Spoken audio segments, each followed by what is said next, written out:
부산 브리핑입니다. 부산시가 KCC 이지스 남자 프로농구단의 부산으로 연고지 이전 결정에 대해 환영한다는 입장을 밝혔습니다.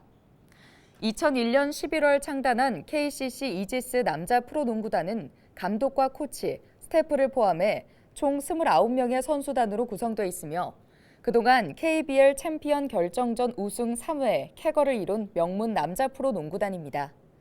부산시는 이번 이전을 통해 최고의 명문 구단이 최고의 연고지에서 최고의 성적을 거둘 수 있도록 최대한 지원할 예정입니다.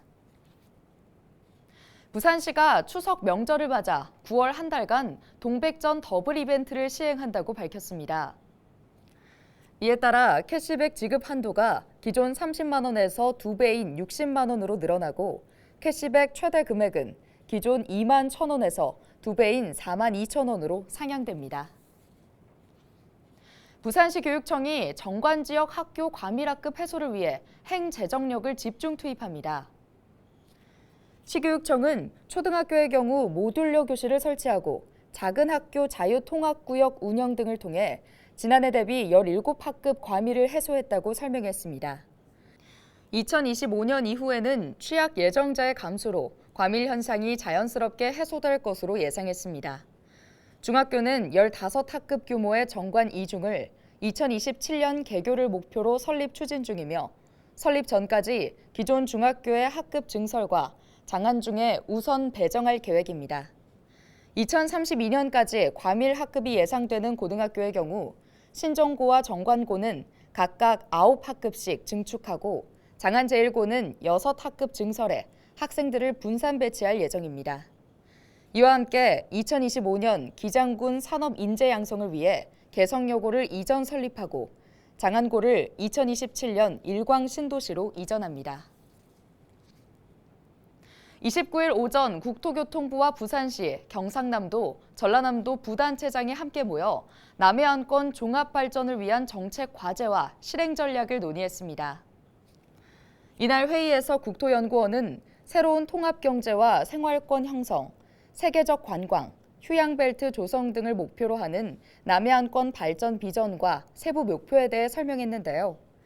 이어 부산시와 경상남도, 전라남도 3개 지역에서 남해안권 발전을 위한 지역별 중점 과제와 건의사항 등에 대해 토론했습니다.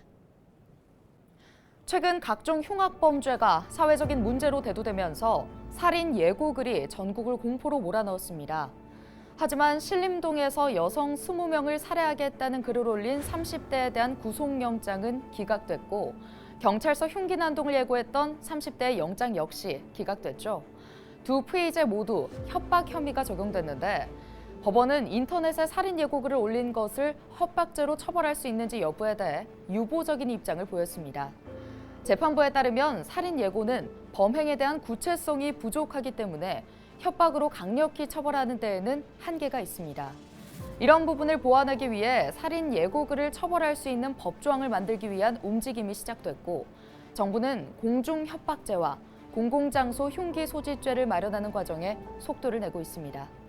이뿐 아니라 흉악범죄자만 수용하는 전담교도소를 운영하고 흉악범죄에 대한 구형량을 높이는 등 정치권에서는 흉악범죄를 막기 위한 다양한 대책을 내놓고 있는데요.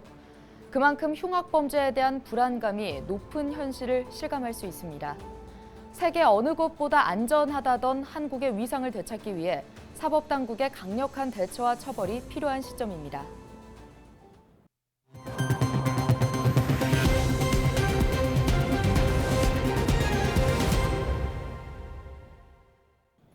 제28회 부산국제영화제가 아시아영화 경쟁 부문인 뉴커런츠 선정작을 발표했습니다. 뉴커런츠는 부산국제영화제의 대표적인 경쟁 부문으로 아시아 신예 감독들의 첫 번째 또는 두 번째 장편을 대상으로 합니다. 올해는 한국과 일본, 방글라데시, 인도 등 다양한 국가를 아우르는 신인 감독들의 작품 10편이 선정됐으며 그중 최우수작으로 선정된 2작품의 뉴커런츠상을 시상합니다.